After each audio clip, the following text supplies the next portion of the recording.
falls off, I run to the other side and the other side and keep them all going. It is like that, but it must have been quite difficult to go from something like, I mean, one of the biggest bands of the 80s, to then go into acting and be taken kind of seriously. Well, not really. You know, I was at drama school when I was 7 years old, so I was there. So that was your first love? Yeah, I was there for 10 years. So I did all those 70s shows like Comedy Playhouse, Play for Today, all of those. Jack and Ori. Yeah, Jack and Ori. Jack and Ori. So I did all that stuff. So kind of the band was an extension of really going to drama school. So when it came to going back into drama, it was kind of a natural progression. But there aren't many people that have success in bands like that and then success in what you've had later on. Well, I did my first TV when I was 7, so that's 43 years ago now. So it's quite a while. Well, you're on now. Cooking show, you can tick that up your list as well. Because, of course, at the end of this round, cook Food Heaven or Food Hell for Martin. It's something based on your favourite ingredient, Food Heaven, or your nightmare ingredient, Food Hell. It's up to our studio guests and some of you decide what you'll be having for lunch. I would say for lunch, but it's kind of dessert after everything else you've been eating. So Food Heaven, what would it be? You could pick an ingredient. Heaven's going to be for me is crab, right? Because my mum and dad lived down in Dorset for a long time. Crab is a big part of. You get some fantastic crabs down there. It's a big part of their diet, so I wanted to go for that. Sounds good to me. It's my Food Heaven as well. What about Food Hell? Food Hell is beef. I never eat it. What is it about beef? Well, I was vegetarian in the 80s for about 7 years. Good enough reason not to like it, isn't it? Yeah, and I've got back into everything. Fish, chicken, everything you put on my plate, I enjoy it. Apart from beef. I just don't see it. It's not like it turns me off. It's not that I'm worried about eating it. It's just that I don't get it. When I put it in my mouth, it feels like a piece of rubber. So, see what you can do. So it's either crab or beef for Martin. For Food Heaven, I've got something a little different. A whole baked crab in breadcrumbs with some Parmesan cheese. The crab meat is tossed in a sauce made of fish stock, mustard, lemon juice and a touch of cayenne. Then put back in a shell, covered with breadcrumbs, Parmesan cheese, and is simply served with a pickled shallot and bib lettuce salad on the side. Sounds good? Sounds great to me. Nice and light. Or Martin, give me a face and that's ready. Food Hell. For me, it's got to be Food Heaven. Beef and a good old-fashioned beef hot pot. The beef is seasoned, seared in a hot pan, then add some baby onions, carrots, covered with red wine and beef stock, and it's topped with thin slices of potato and herbs, and served piping hot with a little bit of butter on the top. Well, listen, they both sound good now. They always are well in us. So anyway, we have to wait to then see which one Martin gets. So let's meet our other chef table guests. As usual, there are 2 Saturday kitchen viewers. Leslie, you are the one who wrote in. Have you brought along with you? I've brought along my daughter Amanda. Your daughter Amanda. And Amanda, you've come back from Australia. Yes, so you've done the opposite to Bill. Do you want to go back to Australia? Yes, I do. I think we're going to head back in January, hopefully. So you could have done a deal, immigration, you see. Very easy paperwork, you see. What is it about Australia you like? The food? Because the food's great out there. Yeah, the food's awesome. There's a lot of choice over there and a lot of different cultures come together. So and the fish is wonderful, isn't it? Yeah, it's great, isn't it? Yeah. But I've still got to hear the crabs are pretty good. There you go. Thank you. And don't forget, if you'd like to ask a question on the show, you can fire away. And of course, you get the help start. Well, Mark will be eating at the end of the show. Now, if you'd like to ask a question on the show, then you can call this number. That's 08716 41 41 41. That's 08716 41 41 41. Calls cost 10p a minute from BT Landline. Mobiles and other networks may vary, and a few of you will be able to put your questions to us live a little later on. And don't forget, if you do get the show, I'll be asking you whether Martin should be getting Food Heaven or Food Hell. So, crab or beef. Right, let's cook. And ready at the hob is a familiar face to Saturday Kitchen now, mainly because his restaurant, Trinity, is just down the road, so we save on the campfire whenever we invite him on. It's Mr. Adam Byatt. Great to have on the show, because your restaurant is literally down the road. Yeah, 2 miles away, 2 miles away. So, on the menu is what?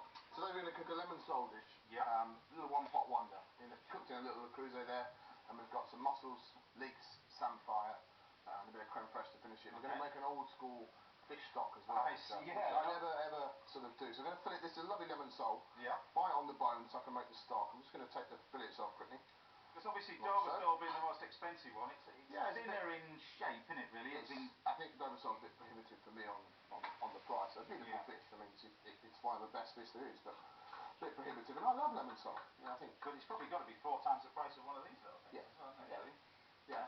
We use torbay. We use witch soles, we use megrim soles, we use all sorts really. It depends on and they are quite seasonal, so it does depend on the now megrim soles, they're sole that looks a little bit of anemic sort of looking colour, isn't it? It's an ugly one, yeah. Yeah, it's not the most pretty thing in the world. No, it's not. Now these things are bottom feeders, so you can see, if you turn the fillets over, like that, you have a dark side, which actually, it blends into the sand, and the white bit is underneath, as they sit on the bottom of the ocean. That's it. Okay. So we'll just take that off. You can make some fish stock out of the bones, actually, James. Now I know Bill's interested, because you're learning all these new types of fish now you're over here? It's quite different. It takes a while actually. I We mean, don't have any of that mahi-mahi or hapuka or... ooja-booja, whatever it is. And the fish are bigger in Australia. They're like this, the fish are bigger. Yeah, well, big, chunky fillets of things.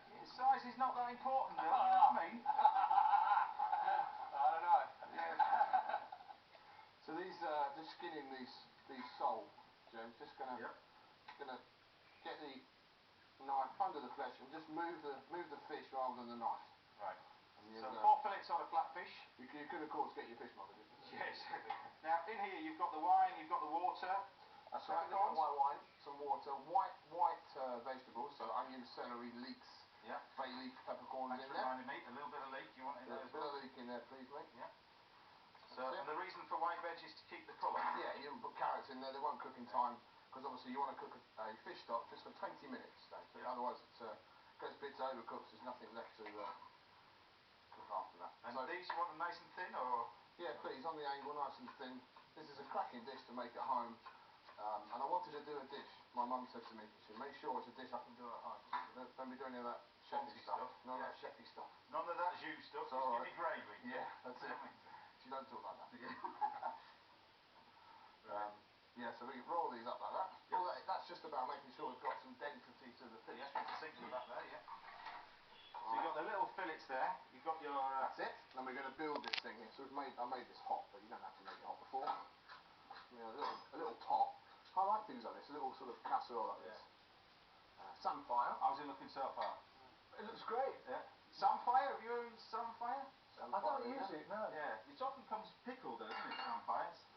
Yeah, it can do. It's Not called like sea asparagus, this sort of stuff. Oh, You can eat it raw, but pop those in there. A few mussels as well, very nice large mussels. All this cooks together at the same time, which is fantastic. As I say, do you want to cook that fish stock? Small asparagus, you see, Bill. Look at that. That's got a kind of weird tang to it as well. It's salty because it's spicy. It's picked along the beaches. Yeah. Can you replace it with anything? No. No, it's got its own taste. It is what it is, but That's the recipe, Bill. Okay. Don't start messing with it, Bill. So this fish stock wants to cook 20 minutes, James, right? Otherwise it goes up. We'll cook some earlier. Just pop that in. Nice and hot. A little bit of butter in there. Lid on. Nice in the oven. Straight in a really hot oven. And that one's what? 3 minutes? 4 minutes? Yeah, 4 minutes. Okay. 3-4 minutes, that's all. Right, I've got some leek here. You want me to blend this? Yeah, I'm going to make a little leek oil just to add a freshness. The whole thing's really fresh and crispy. Leek oil? Yeah, which just adds to that and keeps it really fresh. So you do that using the green? Really dark of the leek, just the really, really dark bit. That's good actually, because whenever you have recipes with leeks, they always say the white part only. Yeah. Yeah. It's a good one to use the green. And we don't really use the green, but yeah, I'll use a little bit more of this here. So often when you do this, you blanch it as well, though, don't you? Often when you do the... Yeah, I don't blanch it, but you can, yeah. Yeah, you can. Stuff like herb oil, you blanch it a little bit. So Yeah, some of them you do. Bit of salt. You go with it? There you go. Yeah, a little bit of salt in there, and just vegetable oil. Use a really neutral oil. Don't use olive oil or anything like that. Just a nice neutral oil. Now, on the grapevine, I've heard that you're opening a new restaurant. Is that right? I'm trying to, James. Yeah. You're trying to? I think there's a real. Did you do that on purpose? You start that. Yeah, As soon as I I did that start on purpose, talking. yeah. Go on. There's a real movement towards a more sort of a simplified food in this country, and I think using the term brasserie and bistro is sort of almost wrong, but I think what we've got now is a real heritage of food, and trying to do that on a more simple mainstream basis is what I'm trying to do. And we've located a great site, which it's all going through the motions, and hopefully that'll open. So yeah, it feels like natural progression. We've been open 5 years now. Yeah. And it's going really well. I'm just going to put some salt into here. Yeah. The salt's important because it draws out the moisture. Yeah. Stops the leak. We want it to colour really well, but it stops it burning. So we're just going to. Now this, it goes a lighter colour when you're blending it. It's just the air in the oil, isn't it? Really, this, and then it'll darken down if you leave. Put a bit more oil, otherwise it's going to be. I think you'll be there for a while. Get boring. Come on, you like to ask you don't look very busy. Call this number. That's 0716 41 41 41. Calls cost 10p a minute from BT Line. Mobiles and other networks may vary. If you reach the questions to us live a little later on.